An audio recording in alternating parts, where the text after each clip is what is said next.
I was horrified to realize that outside the train, an elderly woman kept appearing. No matter how far the train traveled, she was always right in front of my eyes. The situation felt deeply unsettling, so I got off the train, but the woman continued making the same gestures. I tried to move closer to her, yet strangely, she stepped back, and no matter how I approached, she always maintained the same distance from me. I attempted to communicate with her, but she only repeated her movements. With no other option, I walked away. But after going some distance and turning back, she was standing exactly where I had just been. I began to quicken my pace, and when I looked back again, she was finally gone. Just as I let out a breath of relief, I saw her standing on a hill ahead of me. Panic completely took over, and I could only keep moving forward, constantly looking back, while she followed me like a shadow. At that moment, a female hiker passed by, and I immediately asked her for help, telling her that an elderly woman had been following me the entire time. I asked her to help find out what was going on, and she walked toward the woman and spoke with her briefly. In the next second, the hiker looked at me in terror,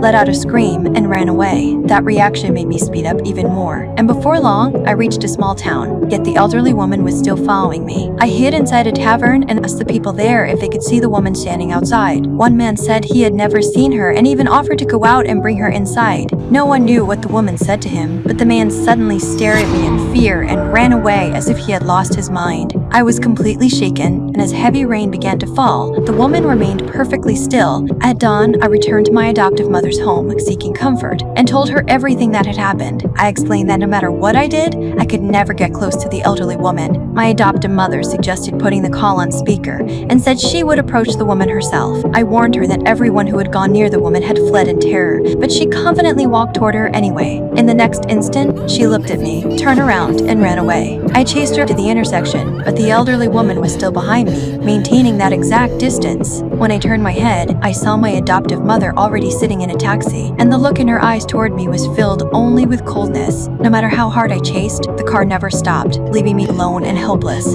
After that, I tried again and again to contact my adoptive mother, but there was no response, and even the locks at home had been changed. I knew all of this was connected to the elderly woman. To uncover the truth, I contacted a paranormal research association and told them everything I had experienced. I explained that the woman always kept a distance of 73 yards from me. Even more disturbing was the fact that if I didn't point her out, no one else seemed to notice her at all. It felt as though there was some kind of connection between her and me. To see her clearly, the experts attempted to photograph her. But no matter how advanced the equipment or how close they got, the images were always blurry. In the end, an investigator suggested capturing the elderly woman. I warned them not to speak to her under any circumstances, but they were confident, claiming their equipment could withstand any intrusion or influence. With that, they began to close in on the elderly woman.